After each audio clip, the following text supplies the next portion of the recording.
The draft has begun. We've got 2 bans on the board. I'll throw this over to you, Dota Brains. So in Faceless' last series, they had first ban Nyx every single time versus them. Also, Ogre is a very common pickup for them. I kind of nicknamed their openers HP regen as OP because they love the HP regen heroes.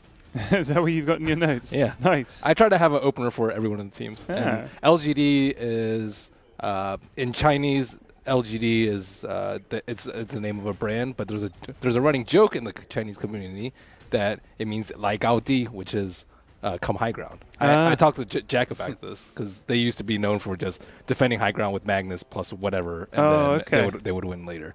Lao Gai Di. It's close enough. Okay, thank you. I was hoping it would be close. wrong. Yeah. And then, how dare you, sir? And they pick Rubik, which is good at anti-push, and Bat, I think, are 2 of their most highly picked heroes. Oh, Rubik got banned. Yeah, goodbye, Rubik. Okay. And Faceless, what else have we seen from them a lot? I've got, they pick a lot of Magi, DK, Crystal Maiden. There are some of their most picked and or banned. Crystal Maiden? That's what it says here. I could be mistaken. You get to do stuff all the time with mana. Makes Yeah, all your yeah. lanes better. Oh, I Never love having a noticed. maiden on the team, don't get me wrong. Wow, beautiful stat to answer our questions. That's a nice Christmas jumper. CM is pretty hit or miss depending on the heroes you're against. There's a lot of times it's great. They're going to go for the bat first. I think it was that or a strong support, something like Warlock. It's a great opener. Would you say it's a stereotypical Ice hero? I would say not so much, personally. I feel like he usually plays semi-farm heavy ones. Yeah, actually, when he was on DK, I think that was his worst hero by a large margin. That was when Bat was the best offlaner. You had to pick him or ban him every single game. I mean, he has been almost 100% ban and Yeah. Yeah, this was a little bit different than the other period. The other period, it was like, I think 99%, maybe 100%. Okay. Every single game. This time it's yeah. like probably above 90, but not quite. And normally I would have huge concern about this if that was his stereotypical worst hero, but for Ice, I guarantee he just went into pubs and he played like 10 games and he got insanely good at it. Yeah, no, this is like 2 years ago. And he's going to do something in there too. I just know he's going to do something that we haven't seen before with the hero. That's a really good idea. He's that kind of guy. Oracle. Yeah, it's just a standard Bat Rider counter. It's a little old school, not as typical as it is now. He got nerfed a lot, so we actually have. I don't think I saw an Oracle yesterday at all. I didn't either. So maybe it could very well be the first of the tournament. Was it at TI6 that someone built Ags on Oracle? I'm pretty sure. No, it was Captain's Draft, I think, with Sumail did it mid, if that's what you mean. No, not that one. I saw another game where it happened. I don't think it was at TI, though. I thought it might have been in the group stage. It was disgusting anyway. Like, I hadn't seen it before. It was ridiculous. It's kind of okay. Kind of okay. I'm not over-exaggerating. I feel like that's how... I'm wondering if anything excites you, Kel. That's how Pudge does compliments. Like, if you're really good friends, he'll go, hey, dude, you're kind of okay. Yeah. And then you go, oh, my God. I'll give you 51%. Yeah. 51% acceptability. Should always buy mech first. That's the thing. Because it gives you a lot more heal. I did a meta spreadsheet. Do you guys want to see it? I can show it to you I would right love now. to. Oh, I'd love to. Let's do that as soon as this game is going. You show me that spreadsheet. Is it color-coded? Kev. Tell me it's color-coded. It's really not. I didn't. I tried to spend only an hour on it. So Did you? You didn't shade it with colored pencils? I didn't. No, it was all on the computer. I could have drawn on my screen, but OD. mech's better. That's what I'm trying to say.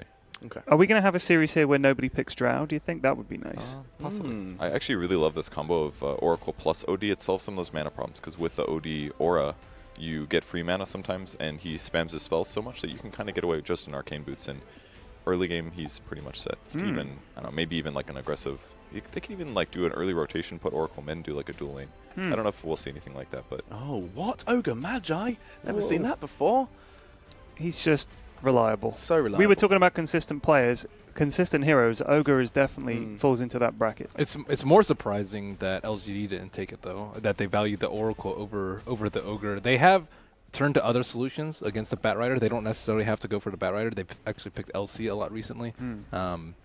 But the OD first phase is a little striking, especially versus the Bat Rider. It's not like if you're an OD player, you do not like playing versus Bat at all. Yeah, at all. I mean, you can banish allies that get lassoed, for example. I mean, it's definitely scary, but your low range, your like turn rate is it's one of those heroes that doesn't do well if you are immobile. It's kind of like playing versus sniper. Like you just can't get in there. If you're too close, you'll get lassoed and die. And if you're too far away, you're not doing anything. And he's based on right clicks, so the more time that you're not moving or slowly turning is moments that you could be auto attacking. Can actually make a huge difference in whether you kill someone. And you don't build Lincolns very often on him. Although I have seen it before. And you talk of Sniper, he actually just got banned as well. Looks like LGD Okay, are taking him out. And they banned LC too. So now that are making sure that it's pretty much only the Oracle that can save the OD. So now I think they can look to punish the OD. There's different ways. Abaddon. Venge? It's decent against Ogre. Ooh. Decent against Batrider. Kind of. Slightly good. Is So that an it's LGD overkill. pick? It's definitely overkill with Oracle, though. It's probably not very serious. I think they'd be better off to grab something aggressive to combo with the Oracle. That way, because Oracle can do some roaming, but it takes some levels. His level 1 to level 3 is a lot weaker roaming compared to other supports. Give him some damage, I think, is going to be important, or at least something that can help offset what Ogre's doing. Why a Pugna ban? Pugna's a very common OD counter pick in the Eastern scene. Wow. You just never see him. I just never Dude, see he Pugna is get he is picked. picked all the time in the We- SEH we channel. saw Really? him. All is the it? time. Why is that? Is he just... It's just regional based differences. Regional. For example, there's no Warlock in this game. He's not picked. He's not banned. It's just Yeah. it's just a regional thing. And we saw how influential a Warlock can be just Yeah. yesterday. Yeah. Exactly. Yeah. God. But sometimes Interesting. it's just different. And we won't really see the consensus on what's better until we get a little bit into the actual main event. And usually there's like little metas that develop just in one tournament alone. That's why it's so much fun to watch from beginning of the tournament all the way to the end to Yeah, see those, Well, those so- ideas colliding. Like we could see on the last day, LGD or a Chinese presence picking Warlock because they've first, seen... or yeah. banning it. Right, Yeah, right. absolutely. Awesome. Oh, that's fun. And then now, let's see. LGD they need a safe lane versus the Batrider too. Okay. We've seen a lot of Lifestealer, but that's not more their style. I would say Slark is probably way more likely. Okay. And Ame likes it a lot. Slardar, they don't have that much physical damage right now, but it is a very reliable off-lane stunner. He's been good. I think Slaughter's been a really good pick for some of the teams we've seen so far. I think the fact that his spells are low cooldown and he sort of darts in and out, breaks fights up, and initiates, and with the minus armor, I think he's been probably one of the best heroes that people have been picking. You said no Ranger, I'm sorry. Okay. You get it. Drow Well, Ranger that coming in for sucks. Faceless. More and more. It is. I mean, it feels like, if there hasn't been a game where we haven't seen a Bat, a Drow, or a Magi, and there's all three now on Faceless. I think the reason they picked Drow here is because with the Slardar pick, they know that the offlane is... I mean, it could be a support, obviously, but the general thought is if it's Slardar offlane, I can pick a weaker tri-lane. And Drow Ranger is definitely something that can be exploited in that way. They covered themselves slightly with the Ogre. Now with the Drow, they should, unless they pick another carry or another offlane to fit with the Slardar Oracle, it should cover Faceless here. So whose draft do you like more at the moment, Kev? Do you think I the think- Faceless Voids, Faceless draft, is kind of... It's pretty straightforward, isn't it? It's very similar to the drafts we've seen so far. I think both drafts have lots of rotation potential in terms of what their lanes are right now. So I would say they're on pretty equal footing. I think it's way too early to call. Ooh, Ricky. Maybe I could make an assumption now. And I'm not going to. Someone else want to? No, I'm just kidding. An assumption about Faceless' next pick? About the Ricky, Ricky. Ricky's harass potential is definitely very strong. Yeah. He can just show up at random lanes. That's definitely effective. Good against Drow Ranger early game as well, just because she can't really shut down your pressure. And I don't think Ogre is going to be able to do a good job at that either. So Ricky +1 dual lane plus Ricky roaming could be pretty Justified? effective. Okay. Interesting. Oh, and with OD, if he shows up mid and OD gets a banish off on somebody, set up the smoke cloud, Yeah. that's pretty good gank potential. I like the Riki because it can contest the Drow Ranger lane. Just Slaughter alone is just going to get destroyed. Yeah. Pretty much any two supports plus Drow Ranger will be able to deal with it. But with the Riki, you can actually contest the pools constantly. So another Drow Medusa from Faceless. Black likes Medusa a lot. It's not the first Medusa we've seen. No, Drow Medusa is very, very common. There's only a few teams that pick it just Medusa by itself. I think EG is one of them. But Because her base damage is bad, isn't it? Like It's Medusa. terrible. So if you get the Drow, suddenly it becomes she's scary. Yeah, really good. And now... They have a slightly good counter with OD, though, because his ultimate lowers mana no Yeah. matter what now. mhm. That's a pretty big hit to her survivability.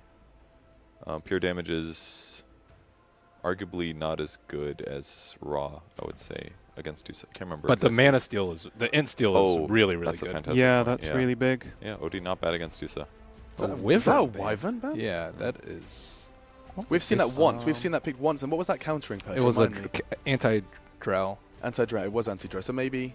No, that makes no sense. I mean, they're pretty limited on burst right now, and it's mostly physical. You got Slaughter Amp. Slaughter himself doesn't do much right click, so it's pretty much OD's right click, which does have pure components. It'd be okay against Wyvern, but they'd also have to worry about like Wyvern ulti. Like they're very right click based. Slaughter, OD, Ricky, all right click based. So I think it would have been pretty effective. Also, they have really weak push right now, so if they had strong counter push from somebody like, I guess it doesn't matter. They still have Dusa, but I think it's mostly about his ultimate and his third skill, the Okay. Cold Embrace, that they banned it. Swing on the last two then. And this is where I do like to see if anyone can speculate, but it doesn't seem like we've got too But much just of a read. Normal support, maybe like Witch Doctor, anything standard like Anything's that. strong. Dazzle's okay too for the Weave versus the Slardar. Any other suggestions? I guess I think they CM need. maybe? Actually, I'd kind of like CM. I think it'd be especially good with Ogre, giving him extra mana in the laning stage. And then the only downside is it would kind of prevent Ogre from getting to mid faster, and then it would also kind of gimp their safe lane a little because CM would have to get 2 in the jungle and then go lane. I think Venge would be pretty good, wouldn't it? Weaver. Okay, Interesting. Sport Weaver. Okay. Purge, would you ever do an audiobook? If you if you come on hard times, would you ever write Oh yeah, do for an- sure. You would. But I'm too busy right now. I don't have time. For Okay, that. but would you can we stay in contact and maybe you can consider Yeah, it? if you want to throw money at me, yeah, I'll Yeah. take your money. Yeah, I'd like you to do Winnie the Pooh, I can do that. Christopher Robin and his adventures. I'm in gonna the need a forest. lot of money. I don't like Winnie the Pooh. You don't like Winnie the Pooh? Okay, I think you'd need still have to someone pay me a English, lot. surely. Winnie the Pooh But was listen, I just feel like that could really send me to sleep. Not, No. not in a bad way, like as in it's just so warm. It's like your voice is like a fireside chat, you know? But a fireside chat with someone who's detailing in extreme detail how disappointed they are in you. That's what it feels like to me. Like Kevin's sitting me down and telling me all the things I've done wrong in my life. I would really exceed at the EOR segments. That's for sure. Yeah, so this is everything that's gone wrong. One more then. One more for LGD. You messed up, Ted, and here's 100 reasons why. I've laid out a spreadsheet, color-coded this time. Yeah. Spent 4 days making this. I think the Weaver pick can actually be punished from the Riki. I think that when Okay. VP picks it, I think it's a lot better. And this might be like, oh, we saw VP, they've done really well with it, but like they didn't have any long duration silences. And Weaver's move speed without Shikuji is absolutely atrocious. And they have a Slardar on the opposite team. Yeah. So I'm not the biggest fan of the Weaver right now. LGD just probably need a maybe hero to. Did you round things out. see Lil's Weaver yesterday? I know, but Yeah. this is Faceless. This is Faceless. Okay. I think I agree with you on all those points. I think the one good thing that they have about it is it does kind of allow them to have a strong dual lane support with the Weaver. He can try to zone Slaughter with Drawer at least. And we've got the last one. All locked in. PA. PA. Always makes me think about personal assistant. Still can't break that. Sorry about that. Personal I assistant. wouldn't want PA as a PA though. I'll tell you that. That'd be quite intimidating. Draft is done, and this is where we have just a couple of moments then to say if this has completely shifted your opinions. Does this feel like there's a real winner in this draft, Melini? I think Faceless have all the hot heroes right now. Okay. So I'm going to go with Faceless based All off draft. Giving it to that, we have got the casters ready though. It is going to be Gods and OD chomping at the bit to jump into the action. Absolutely, Alex. Thank you very much. We're ready to get in the first game of the first series here today on the mainstream. LGD versus Faceless. We've seen the drafts. I was talking to you about this before, Gods. You've got a lot of hope for Faceless coming into this one, but for me, I see LGD. They're the powerhouse here, surely. Yeah, I think it's going to be a close series, but LGD, despite not qualifying, are a very strong, formidable team, and probably one of the stronger Chinese teams here, just due to the fact they're playing with their full roster, no stand-ins in the mix, so definitely look for them to make a strong showing. I think we're both kind of looking at EG and LGD as maybe the two favorites in this group, but Faceless, a tough first-round opponent for LGD. This is the best team in SEA as far as online results go. They just haven't shown the same kind of performances on LAN just yet. And obviously, considering the drafts that we've seen from both sides, we're going to see this interesting interaction, obviously, with both teams having this roaming. Ricky on the side of LGD, there's the Weaver on Faceless. I mean, how's that going to work out against each other? Do you like that they picked the Weaver up here, FL? I think it's good. It's always going to be very strong when you've got the Drow Ranger because the hero gets so much physical damage with the Gemini attack and the Swarm with the minus armor. You get that casual Blightstone that we see as XY starting item. So he's got Blightstone with a Dust. He's looking to be able to counterplay the Riki of XZ, maybe follow him around a bit. Also just help zone out with the safe lane, make sure that the Jizing on the off-lane slider doesn't get too much. So we'll see how this works out. But I think it is a pick that's going to fit the Faceless draft very well. At the moment, eyes on the mid lane. We are going to see, obviously, with the sentry down there prepared. XZ will get the quick D-ward there. So LGD already going to have some pretty good control of this mid lane. And for the time being, looks like Jabs is going to be left on their own because up top, that's where Faceless are looking for a bit of action by the looks of it. And trying to surround Jizing, but he's straight out with the TP and back to the tower as well to make sure he can keep himself in lane. Has the salve and the regen ready for that kind of play. But this mid lane could get a bit tricky for Jabs in the early stages. Yeah, unfortunately his his block was not as good as maybe, so the first creep wave was something that he couldn't get any last hits on, but that's going to improve as the lane does start to push out fairly soon. It looks like Ricky recognizes there's not a whole lot he can do, and similar to the Slider being zoned out, he wants to make sure that Ice on Bat Rider gets zoned out, so he's already rotated down bottom to help prevent the Bat from getting that level 2. Stopping back at level 2 is always a big win as far as the safe lane supports go. And as you said, he does have to be very, very careful with XZ. Nipping at his heels here. But Ice. He got the level 2 though, so he managed to leech just enough from that last melee creep dying. That Ice will be happy to able to fall back to the jungle, play some sacks. Ice is not the kind of offlaner to go, oh, I've got my level 2, let's go jungle now. He always loves to mess with supports, keep them busy. He doesn't even mind like dying once or twice in the lane if he's getting XP and farm and keeping the supports busy. He always sees that kind of thing as a win for himself and his team. Looks like he's going to hang around bottom as well, try and get that 2-minute rune potentially, but XZ also has that in mind as well as he hangs around, and with the backup of Victoria, we'll make sure that XZ is able to take that, and Ice unable to claim the bounty rune. Back towards the mid lane as it continues. I think Jab's starting to catch up a bit thanks to the fact that XZ's attention has been down bottom on leaving this mid lane as a pure 1v1.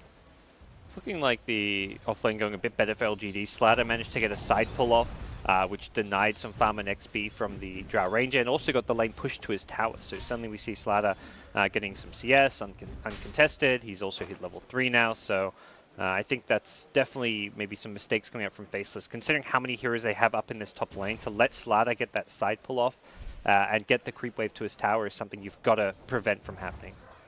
So Faceless going to have to make a move, and they are looking to go on the Slatter now. Going to make a bit of a go into Jijing here. He's already sprinting away, as the Crush as well if they get too close, but Black he's couldn't too get speedy. a right click off. Yeah, he needed that one ice arrow. He just couldn't quite get in range, and Slatter using the sprint to escape.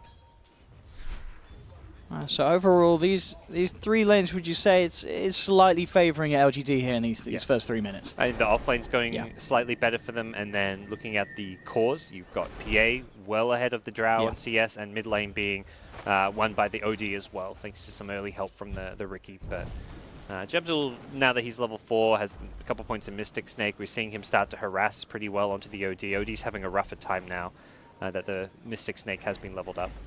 Because he Ice clearing up a stack, but Maxi in the neighbourhood will be able to take a fair bit of the XP, and even getting two of the big creeps there. That's a lot of gold. Very, very nice for XZ, hanging around in the right neighbourhood at the right time. Yeah, that's a really big win for those kind of plays. Make a big difference to all the timings for a Bat Rider to get his Tranquil Boots up, for the Ricky just to get some, Tranquil Boots himself, Phase Boots, whatever he wants to go for, just getting that early raindrops makes a big difference when you suddenly have 150 gold that you otherwise wouldn't normally get. And they're going to make a bit of a go here on the mid lane. Sentry's down, so Jabs will see this coming, but it's questionable how much he can do in reaction. There are TPs coming through, the rest of the team trying to turn up and help him out. Jabs will be dropped though. First blood picked up by XZ. He's trying to get himself out as well on the Ricky. Jumps across. The bug is on him though. He's not going to be able to get it off in time. XZ will fall in return. Victoria also taken down as well as XY, able to clean up a double kill in return for the fact that LGD did find that first blood. But at the end of the day, Weaver with that DD and the Drow aura, it's an absolute nightmare to deal with. Yeah, it's a lot of damage. There will be a TP back in, so XY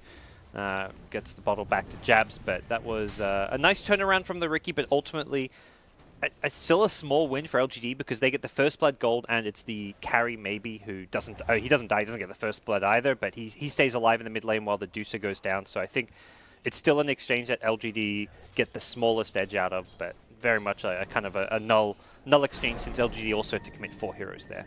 Yeah, I guess it will also, considering how well the Weaver will play with this kind of lead that he's just got there. You know, we're obviously used to seeing Lil support Weaver and such, where he gets a good start and suddenly the game starts to run away. We'll have to see if XY is able to achieve something similar with this game.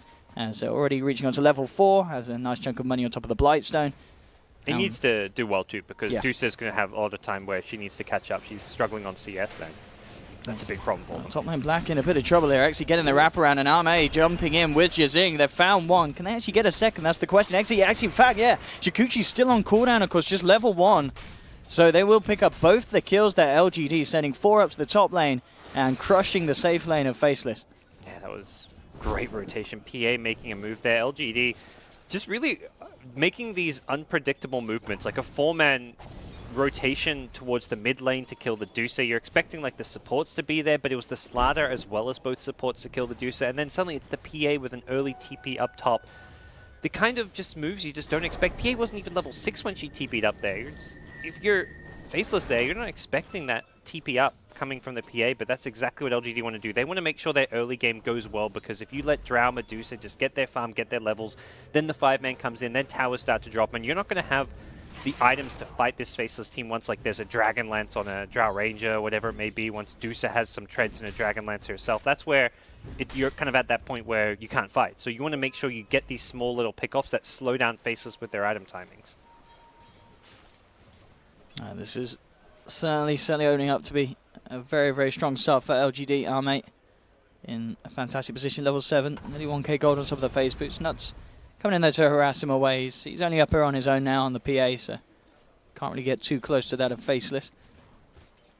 Still a mid lane matchup as well. We've nearly got Jabs falling behind, being doubled in CS almost by this performance from maybe on the OD. He's going to have the level 6 Drow Aura now to give him a good 23 bonus damage, but doesn't help prevent him from getting ganked, and that's exactly what's happening now. Ame on the PA is now level 7 at the mid lane looking for... I mean, he's ready to dive by the looks of it. He will jump in and follow through. They've got 4 heroes surrounding Jabs. There we go. With the Astra, there's maybe potentially a bit of time for Faces to react. They will send through 1 TP. Jabs does have the Stone Gaze. And it looks like LGD aren't content with finding a good angle to jump in on that, so the 4 of them would just simply disperse across the map and look to fight that Medusa at a later date. Yeah, I'm probably thinking that they're kind of at that point where diving that Medusa into Stone Gaze is going to end poorly for them.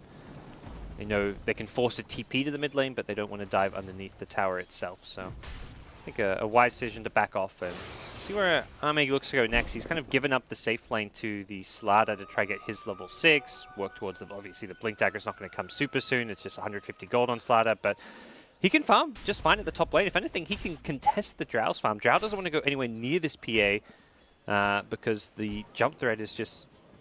It's a bit too much. If you don't see Riki on the map, a Riki plus PA can kill this Drow very easily, and that's something where Black can't really farm the lane unless he's got 1, even 2 heroes nearby him. Yeah, Ame getting, as you said, just all the space and having all the dominance in that top lane that he needs. Bottom lane, XZ and Jijing, they've got their eyes onto Ice. A lot of ways they can catch them themselves. I mean, if maybe he's able to come in and set up with an Astral, there's potential for a kill here, maybe. With the Invis rune, they're able to close the gap very nicely. That's going to allow Jijing to come in with the follow-up crush. Have they got the damage to bring him down, though? The Firefly ending, that'll do it. Beautiful timing there from LGD, realizing that the Firefly was coming to the end, striking at the opportune moment, and taking down Ice. Yeah, really well played. And LGD have to be feeling really good about their early game. Maybe is working on a Midas, it looks like. He picks up a casual Gloves of Haste, doesn't buy the treads. He's thinking Midas time. And that's not normally an item you buy as a mid against a Drow strat, but with a start like this, he's feeling it right now. It's only a 1,500 net worth lead, but you normally expect the Drow Ranger team to have a stronger laning stage than this. Deuce is meant to be a hero in the mid lane who doesn't really die to much and should reliably get farm, but Jabs just has been forced back into the jungle. He can't lane against the OD right now, and this is a big concern for Faceless. Down bottom, XY coming to interrupt this, but they've got eyes on him here, and XY is in a lot of trouble. He's taken down for that play. Ice has come in with the lasso, trying to do something about Jijing, who's desperately getting himself away with the stick charges in the backup of Victoria. Jijing should be fine. Oh boy, he messes up. He goes back into the Firefly. Bit of a misplay there from the Slardar, costing him his life. LGD are making sure that they can try and find the favorable chair, but Ice, he seems to be outplaying them. He's got a double kill. Arme's falling low as well in the Firefly. Will jump across and finally finish off Ice. But a little bit of a mess there from LGD as they lose 2 heroes' lives in the attempt to take down Ice. Yeah, they should have lost 0, I want to say. That was definitely the Slardar did not need to die. He was out of the fire, he walked back in, he died without using... I guess he was just trying to get off an amplify damage. You can kind of understand where it's like, oh, I survived. Let's help my team out. That's very strange. Knowing that the Bat Rider can't right-click me, but yeah, he's still got Firefly there. It was, yeah, a bit of chaotic play coming out from LGD and kind of the panic set in, but all in all, nice money going Ice's way, who now has drums, tranquils, and the magic wand. Not trying to rush the blink dagger. I think he realizes the early game hasn't gone all too well, so he needs to keep making space, doing plays like he just did. I mean, in kind of scenarios like that, the drums build, it makes it even easier to pull that kind of stuff off. Oh, yeah, if he had drums already there, it would have been fantastic. He gets the extra movement speed, he gets the extra stats. Mid lane, they're going to go on the Deucer, but it doesn't look like... Yeah, there we go. Force some TP cooldowns, and then you're happy. Okay, is actually going to make the full commitment towards his TP mid, but he's got no mana. He can't really offer a whole lot here. XY does now have the medallion done, so we'll see how he's able to get some kind of good positions to make ganks on this Weaver. He's not quite hitting level 6 though, so it's still a little bit risky to look for those plays like we just saw him down on the bottom lane getting caught out. He has to be careful still. Top lane, XZ, he's the one to have his eyes on Black, and he does have Victoria and also the Slardar. They can't just they can't just run at him with the creeps there. Otherwise, immediately you'll see the Drow Ranger backing off. So they've got to clear out the creeps, then make the move. They have dewarded Faceless up here, so they can get into that jungle undetected, and they know that. But we'll see a sentry ward around this lane. So once they get vision of where XE is standing, they may find out that the Riki is there. Just kind of hugging close to the creep wave here, trying to find that final bit of XP to tip him over the edge to get that time lapse on. But indeed, LGD very much looking to fight him nuts. Will show himself. Yeah, he'll scout him out, and that sentry ward will see the Riki as well. Puts down, there we go, sentry on both sides. He's going to make it going onto the Ogre with the amplified damage. As tanky as he is, he's still almost certainly going to melt. That Astral will finish him off. Ult from the Riki here as they hold their position in the midst of it all, but they're looking to surround the Slardar. Jijing will be taken down in return. Jab's actually going to be able to find XZ as well as he turns up to the fight to back up the rest of his side of Faceless. And they will take the trade there, 2 for 1. And again, it's LGD looking to try and make these plays, but it's costing them much more than they're getting out of it. Yeah, they're trying to be efficient and not bring like a 5-man row. If you 5-man top lane there and Faceless just dodge you, you're wasting your time. So they only had 4 up there, and because that Faceless like, you got 4 heroes, we're going to bring 5. We're going to bring a numbers advantage, and good luck trying to fight all 5 of us. The drums pick up on Ice, allowed them to chase and easily win the fight there with the 2-for-1 exchange.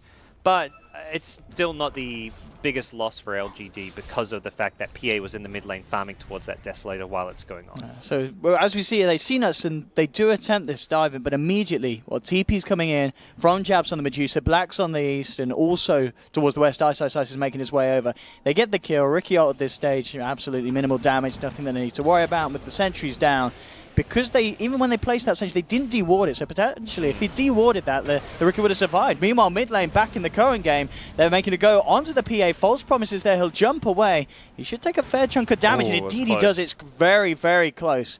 But it was enough for Victoria to keep Amaya alive there. Yeah, I think the biggest thing that Faceless did really well at that top lane was Black's positioning. He was off to the right there. The Slardar was trying to go on him, but then got cold arrowed, got gusted back, got kited really nicely. Black was in the best possible position and was just out of range of LGD to get on top of him. Ideally, they want to be getting a like crush and an amp damage on him with the Riki follow-up. Then Faceless could have been in trouble there. But as it stands, Faceless then transition into a mid-tier 1 tower. And that's a nice little objective for them. But these fights are about to get very difficult with the PA having the Desolator now. The burst potential is something they're going to have to start respecting. Again, XZ just getting intel across the map for the team. Yeah. This is where it's a bit unexpected to see the Midas pick up from Maybe, because this is the pushes, the 5-man from Faceless is really starting to begin. We see them take the mid tier 1. Now they're already at bottom.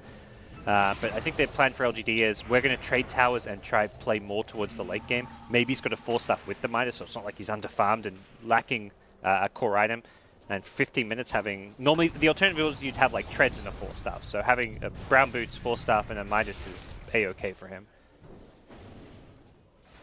You see mid lane, LGD may be ready to make a jump. They have got the full 5-man around. Jijing does have the Blink Dagger complete on Slardar. Yeah, we'll see what the plan's going to be. Phantom Assassin is heading towards that bottom jungle, maybe thinking he can find Ice on the bat before he gets a Blink Dagger. Forcing Ame forward, but as it is just nighttime, can't quite get the vision of the bat. And at Faceless, of course, spawning out all these movements as well. Yep.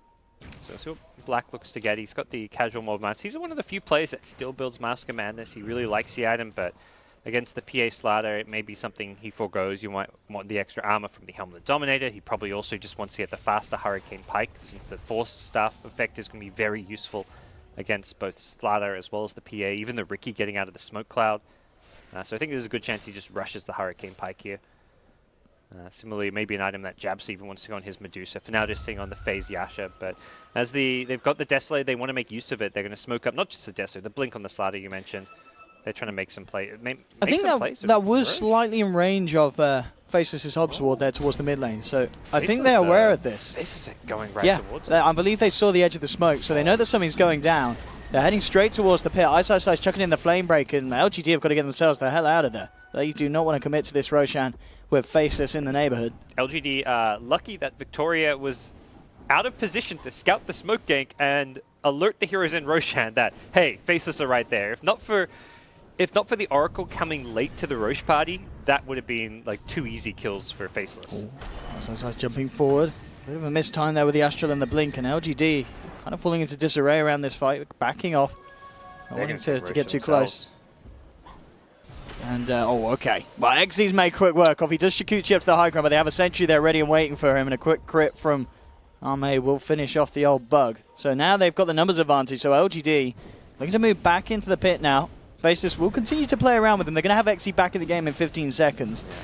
That was really, I want to say unfortunate for the Weaver. That looks like a really bad play, but he had a sentry there. If you're Shikuching into your own sentry, you see that the Dire sentry there? Yeah, you feel that area is covered. You know there's no Radiant sentry where that is, but there's 2 Radiant sentries, one just out of range to the north and one just out of range to the east of that Dire sentry that covered his entire entrance there. So it was really unfortunate for XY. That was like a totally acceptable play to make. It just so happened that the sentry positioning favored LGD.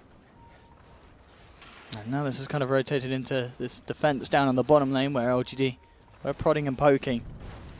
And still, I mean, just around that Roshan pit, it's an absolute mess of sentry wards. It'll be interesting to see how much supports are spent on the warding this game with both the Riki and Weaver in play. There's been sentries for days across the maps. As it stands, it's kind of even game we're expecting here. Neither team has really pulled ahead yet. This first big fight's really going to... The first big fight's going to kind of secure Roshan for either team. Both teams have huge physical damage and a great ability to take Roche. And that's going to be a big factor as far as how this game transitions. Time for a smoke from Faceless. Popped it on a couple of heroes, and yeah, he knew he's blink striking the hell out of there. He doesn't want anything to do with it. And definitely a game where an early gem pickup will not go astray. You can start saving money on sentries for one thing, rather than having to buy sentry after sentry. You just spend money on that gem. The main thing is not losing it, since there's going to be that's a big gold swing if you buy the gem and give it to the other team, and they can get huge value out of it. Yeah, and they're back into the pit here, Faceless, trying to finish this one off. They've got to be careful. Jijing has got the blink of the crush. Jumps, he gets the 2-man crush off. Immediately responds though. Ice with the lasso, but it's taken off. Victoria with a false promise onto XZ. Jijing trying to get himself out, but the damage from the Drow looks to be nearly too much. He's kept alive. That the Fate's Edict stopping the damage. He survives, and it's Faceless losing 3 as Maybe is turning up and absolutely pounding them to pieces. They've got the Astral onto Ice. He's stuck in the cloud. Double kill for Maybe as LGD take down 4. They move back into the pit, and some very, very nice play there from Victoria, keeping both Jijing and XZ alive with that Oracle performance. Got the insta false promise. That's like the fastest false promise I've ever seen onto a lasso tag. It's almost like he was pre-casting it. He saw Ice coming. He was ready for it. And the PA also just being tanky enough now with this Vanguard pickup. That made a big difference. I think that's where LGD felt confident to fight the Roshan, because the problem is when you get this phase Deso PA is that you're very squishy. You're sitting on like 800 or 900 HP. You're not really ready to team fight, but with the Vanguard pickup, it just gives him this extra bit of sustain, much bigger HP pull and damage block. And when you're against a team that's largely physical damage, that damage block makes a big, big difference. And Ame felt confident he could just go charging in there as a result of it. And well, sure as hell right, he managed to help clean up for his team. This is getting really tough now. We talked about that first big fight being the deciding one. LGD take it convincingly. They get themselves Aegis. They get themselves a big lead. Suddenly, Maybe's pulled ahead with 10k net worth. He's got the Hurricane Pike, Midas, and Treads, another 1,200 gold. This is where the Drow strat can really fall apart because of that one bad fight. Yeah, and certainly FL have to be careful about losing subsequent fights as well, as already the movement from LGD coming across the map. They are going to find Nuts here on the edge. They don't look to try and jump in too deep for that one, as they won't find anything initially with this movement, but at the least just securing the place and space for maybe to find that tier 1 mid. And indeed, as you mentioned, just maybe continue to be in an absolutely fantastic place where when it comes to farm, you know, Ben talked about in the panel how maybe was this Miracle-esque player, and on this OD so far we're seeing why. Yeah, he's having a huge game, and that's not going to change anytime soon. His farm is just absurd. He's really, in some ways, going to be the true carry. Like, you think, oh, we got to burst this PA because she has great burst damage potential. But if you ignore the OD, he starts stacking up the stolen int in a fight. That Sanity's Eclipse is just going to win you the game. Top lane, XZ scouting out. He's down. XZ Nice little gank versus squad. X1. It's nice when you can find these kills without having to bring in like more than 2 heroes. Like, that's really just, you've got OD farming at bottom, you've got PA farming the jungle. And that's something where Weaver feels confident, like, oh, I can just go up here, farm, push a lane, but that's not the case. Oh, yeah, ice. He's found himself a PA. He'll start to drag Ame back. He does have Nuts in the neighborhood, but the false promise is already out from Victoria. Trying to do his best to keep Ame alive. Ame should be able to jump across to him, but no, in fact, the damage is too much, and he's going to lose the Aegis here for the first time. Can FL do anything about the second one? No, leave it as that, and I think they'll take that. You know, taking the Aegis quite quickly off the PA's hands after she was able to claim it from Roshan. Gets them back on track, because ideally this is the stage where Faceless should be controlling the game, taking towers, taking objectives, using the fact they've got the Drow Medusa to kind of 5-man, but Jabs is lacking some items. XZ walking nice up into a sentry wall. Could he get himself out of range? No, he can't. He's down. They'll find the Ricky. But yeah, killing the PA means they can actually go teamfight now, because if they didn't want to teamfight into the Aegis, but they were happy to find a pick-off, and once they've got another lasso, we may see a smoke, we may just see them make a rotation to go defend and push out this bottom lane. Suddenly, LGD's back in that state where they don't want to be the ones forcing a 5v5 fight unless it's on their own terms, like we saw at the Roche Pit, where they're getting the better jump and having the positioning advantage. A Midas pickup, not only for OD this game, but also coming out in Jazing's Slada. I mean, that's the LGD. Like, they know they can defend high ground for as long as they need, and Midas's will pay off, I guess. They haven't lost a tier 2 tower yet, so all things considered, the Midas seems like a formidable pickup. It's going to get Slada more scaling, more levels, more guaranteed farm as the game goes on. And it doesn't feel like LGD under a huge amount of pressure. Ice that coming in with a bit of an ambitious blink just to clear the wave, and immediately LGD pounced on him in return. That was a bit of a strange blink forward there from Ice. Yep.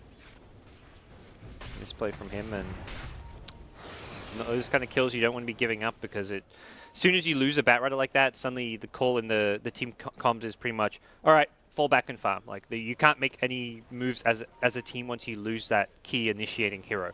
Like, if you lose an Ogre or something, you're thinking, well, we can still find a pick-off.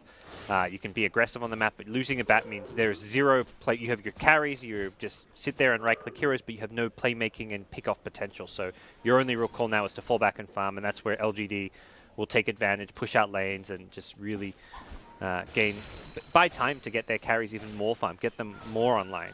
Ame's got 2.7k gold. We'll see where he looks to go, whether he gets the Abyssal Blade or even goes back for like a BKB. Yeah, picks up the Basher. Yeah. I mean, Deso straight into Abyssal, it's super aggressive, and it's absolutely nasty. Yep. If he gets the lockdown, he'll almost certainly get the kill every time. We've almost got a Shivers complete on Maybe's OD. 24 minutes in. Yeah, and that's the armor he gets from this is going to help so much against the Drow Deucer strat. Getting that 15 armor as well as the attack speed slow for the enemy, that really gives him almost like unlimited survivability in these fights. It's going to get absurd how hard he is to kill for Faceless. As we can see, a bit of a creep skip from the Weaver, making it very hard for LGD to push on this bottom lane. So we'll force them to back up. And whilst this is happening, there's free space in the mid lane, where Black was able to find a bit of farm. So at the end of the day, that's sort of traded at time and space. It pays off for Faceless. I think one of the big reasons they're getting these Midases on LGD's side is because they recognize they can't, even with this lead of theirs, they can't really go end the game because they have very bad wave push. Slada and PA, neither hero really pushes waves at all. That's one of the downsides of PA.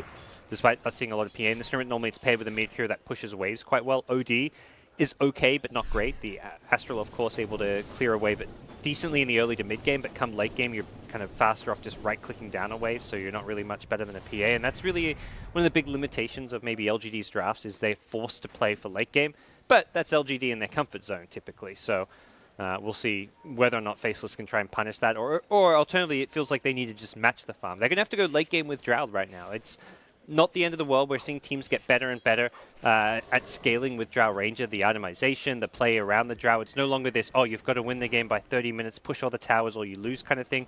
You've got to Deucer, you've got to Drow. Deucer, one of the best late game carries out there. So by no means a Faceless like, oh, we're going late game, our strats failed. They're probably just thinking this is the plan B.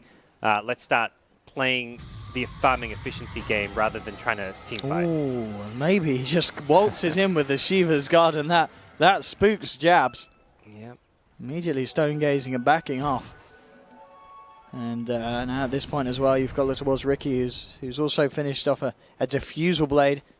XZ is going to be a little bit of a nightmare as well for these cores on Faceless. If he can get like a Manta style farm up as well, he's going to be a good hero to be able to burn down Jabs' mana pool on that Medusa as this game goes on. And LGD are going to look to force things in this middle lane. I think recognizing that there's just some key items missing on the Faceless side to really fight. There are also key spells. The Stone Gaze being used, of course, means that's really the big team fight ultimate of Faceless. With no Stone Gaze, they're like, sweet, let's go. This is really a good time to take a free tower. Then they fall back and defend the tower. Oh, that's why. He has been spotted out here. That Astral, yeah, beautifully done there by the Astral caught him mid-time lapse animation. He was trying to get his way out of there, XY, but the bug goes splat and maybe just continues to have this pretty much flawless game. 4-0-5, insane level of farm here to have it 27 minutes in. And well, mid lane LGD making sure the pain doesn't stop for Faceless. A quick jump in, and Faceless have to be careful now. Giving away kills like this, just allowing LGD to continue to build and grow this lead that they already have. Yes, it's getting rough as far as the kills go. It's not totally all over, as mentioned. Faceless are looking to just play for that late game. They'll be able to defend their high ground pretty well with the Medusa on the front lines, with Stone Gaze, Ice. Once he gets a 4-staff, he's getting picked off, though, for now. He needs that 4-staff. XZ jumping in. By the 4-staff. Jishing is had there the money to back up. Yeah, the Firefly gave him the money for it, but didn't manage to buy it in time. Oh, maybe Black's turning it around, though. Yeah, he should be able to get Jishing, actually, by the... Oh, no, the smoke screen. Oh. JK, don't have detection, though, for Black. Black will be able to Shadow Blade as well. Jabs going for the Stone Gaze. TP out. He will make it. Luckily, no dagger bash in time. I saw the PA TPing in the dagger flag. I'm like, if that bashes, that's like the unluckiest Medusa you'll ever see, but gets out of there. It's still, yeah, a major OD problem. And OD's very good against Medusa in late game because Medusa takes a long time to kill. She's very tanky, but for an OD, that's just more and more into steal. And when you're stealing it, you're taking away the mana pool of Medusa, so there's less mana to use for the shield. So as much as Medusa can scale into the late game, OD is ahead on farm and is a somewhat head-to-head counter in that carry matchup. So it's going to be very tough for Medusa here. Probably need almost like a BKB at some point, which is never an item a Medusa really wants to build. Yeah, but as you said, just potentially when you've got to think about building against the OD. And it's going to get nasty. Yep. Silver's Edge is being worked on by Black. He's pretty much got the money for it as well, just 50 gold. Oh, he's got it for the ultimate orb done as well. Yeah, nice. It gives him an ability to fight into the PA now. And also maybe take advantage of PA not having a BKB, so you can burst. Army's going to be very squishy if they go on him first with the Silver Edge, but that's where LGD have the better save. The False Promise has time and time again been one of the stronger tools on their side. Victoria has really won them the team fights when he's needed to. I believe that the False Promise should also get rid of that break effect, so if you use it after the Silver Edge, break is gone and suddenly PA's got the evasion back, has the blur, and then life gets a lot easier for Arme not to die. LGD, though, continuing with another tower taken. And Roshan ready for them as well. And no way the Faceless can contest this one. They're not in the neighborhood. They're just continuing to try and find as much as they can. Split up across the map. Black still pushing out that top lane. That's maybe the next lane that we're going to see LG just turn their attention towards. There's still a tier 1 and a tier 2 for the takings. And that's going to help accelerate LGD's lead even more. think XY really wants to finish the Ag Scepter on Weaver. That's going to be his kind of game-changing item. He's got the Ogre Club. I just don't see a BKB really making that big a difference, as much as it's a nice item against an OD. So he's getting a good grab here on Arme. See if they've got the damage to bring him down. They'll have to do it twice, of course. He's already down to half health, but Victoria's there in the neighborhood. And as we're seeing, just doesn't even need the false promise. Yeah. The damage is not there, and in fact, they want to jump back in. On the disarmed, side of it, they found Black. Black immediately initiated on the Sanity's Eclipse coming through. XY out of mana, has to get himself away from this fight. They've lost one. Nuts is trying for the TP out. It's not going to be successful as Arme, with the crit, chops him down. Yikes.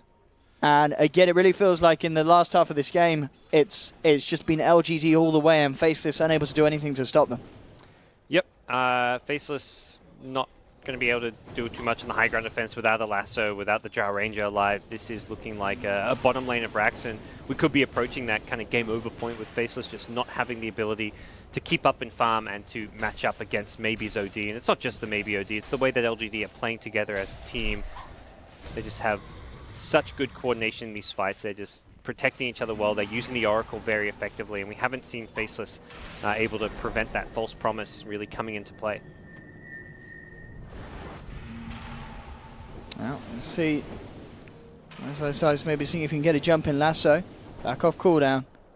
If he could start the fight here with something big, it'd be pretty absolutely paramount for them to get a defense. There's the jump in. It's a good one. They grab the Oracle, but immediately Arme's there to back up the Oracle. Jumps in, chops him down. The Ricky coming through as well, forcing FL to split. Arme jumping forward, looking for XY. He's trying to get more out of this, but the turnaround potentially there from Faceless as they turn, take their attention towards Arme, bring him down once. Can they bring him down a second time? That's the question, and the answer probably is not. They may be able to get XZ though. False promise for Victoria. They're in time with the urn. On, and the heal should be enough. He blinks away. Jabs moving forward with the Stone Gate, trying to catch some more stragglers of LGD. It looks like their heals weren't enough at the end of the day for XZ. Ricky to fall. XY continuing to chase down, looking for Victoria.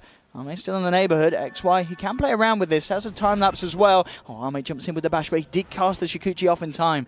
Only getting bashed up there in the fade time. And no detection, of course, on the PA. So at the end of the day, they take away the Aegis. They hold the high ground. It's a good hold. Yeah, it is indeed, considering the situation that Faceless were in. Yeah, they'll take it. I mean, they're in that position where they're now playing that LGD role, where it's defending your high ground for as long as possible in the hopes that your carries can get those late game core items they need. But talking about carries and late games, Jabs is getting absolutely hammered on by maybe. Black will turn up and actually looking to turn, but Jijing's there. Jumps in with the two-man crush. Ice turning up as well. It's a bit of a full-scale fight though as Arme continues to focus his attention towards Jabs. Jabs falling low. Actually, Jabs surviving for the last bit of time. Finally goes down there as Arme jumps forward, and now Black and Ice potentially in trouble as well. Black trying to get himself out into the safety of the trees. They're not safe at all as LGD move in, claim a second. And this time, in this trade, it's back to business for LGD. They lose nothing, and they take down both the two late-game cores of FL. Yeah, that was just LGD bringing the numbers they needed. Oracle shows up in time to help the OD out, and that short cooldown on Astral, allowing them to have the uptime they needed. Faceless couldn't bring in the numbers. They didn't have the damage to burst down the OD and the lasso. The false promise was actually on cooldown, but didn't really matter. And just pick after pick for LGD. XZ. I mean, this man's Ricky performance, just the vision that he's been giving and the setup potential he's opened up for Jijing has been absolutely perfect this game. It's been such a great pick for LGD. The Ricky, like you say, the vision, the scouting that he's brought to the table. Both teams have been buying tons of sentries, but it's also, that's a dent to the economy of Faceless. Part of the reason why a lot of their heroes, like the Ogre seeing on 1,300 net worth, is because of how many sentries he has to buy. Weaver hasn't been able to finish an item either, so suddenly LGD, this time around, they will break through the high ground. They will get the melee racks in. They need something big here, Faceless. And it's going to be so hard as well. Maybe he's just picked up a full AC. He's got so much armor. Yeah, that's absolutely absurd. He recognizes the threat. The only way he dies is physical damage. Jijing following through again. XZ's jumping. They get the two-man crush. Jabs will move forward with the Stone Gaze. LGD back up for the time being. They get a good discuss onto XZ. I'll take down one. Arme chucking in the daggers again. Will blink forward onto Nuts. Jijing again coming in on the top with a two-man crush. Ice will have the lasso onto maybe, but Victoria's there with the false promise, saving him. Ice taken down. It's a painful trip back to base as Faceless again losing 3. They will be back up again by the looks of it for one more fight, but they've already lost the full set of racks up top. It looks like they will lose the mid one as well. And potentially one more fight in it for them, but not if they lose the Medusa like this. They immediately jump in for Jijing. Ame, the Sanity's Eclipse from Maybe, hammering down onto Faceless' heads.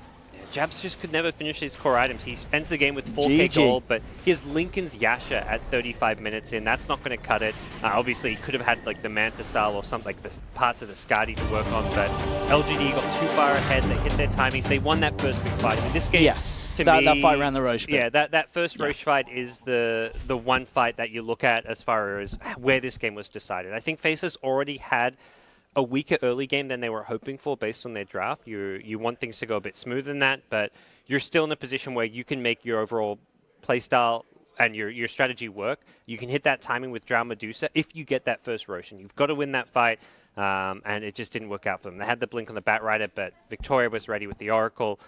They were just so ready to counterplay Faceless at the Roshan pit that LGD won that big fight, and then from there they just snowballed out of control. Absolutely, just very, very impressive performance, and just all five really of LGD just working together perfectly as a team. They all had their strong points. It really was a team effort from not just the cores but also the supports. We saw consistently just Ying and Xe moving around the map, finding those jumps. Victoria's Oracle play, I mean, this is a player that I haven't had the pleasure of watching, but his Oracle performance was fantastic. He was saving every single time. Yeah, his Oracle play was always there to help his team out. Xe always scanning. Like, it's almost like the two carries we talked about, Maybe and Ame, like they did their job. Neither of them died the whole game, but the other three players were, like, if anything, the stand-up players setting them up for success. So great stuff all around from LGD. Absolutely. And well, we'll be able to bring the panel in. What do you guys think? LGD looking pretty hot here in game one. Yeah, certainly pretty hot. It's nice. It's keeping us warm here in Boston. But I do want to, I mean, do you really think it was one fight? You were talking about that fight around Roshan. Is that it? Is that where you felt like the game was decided for it in you two? I mean, what do you reckon about that? It was the deciding fight. Yeah. I think from there was a couple other big fights that happened after it where there was maybe some small hope for Faceless. Also, the landing stage could have been better for them, but I think that Roche fight, giving an Aegis away like that just decides way too much. Yeah, it's especially with the draft that Faceless were running. You know, with a drown such, it's incredibly painful. You lose one fight like that, and the momentum that you need at that stage of the game, 20 minutes in, it's very hard to bring back, and especially against a team that's as formidable as LGD, they're not going to let you do that. Awesome. Thank you very much, Owen and God. We'll be back with you for our second game. Now, to talk a little further about that, to expand upon that, and to hopefully give you guys the highs and lows, I've got myself, Malini, Pyrian Flax, and Purge. All right. All right. Do we start with that point that they've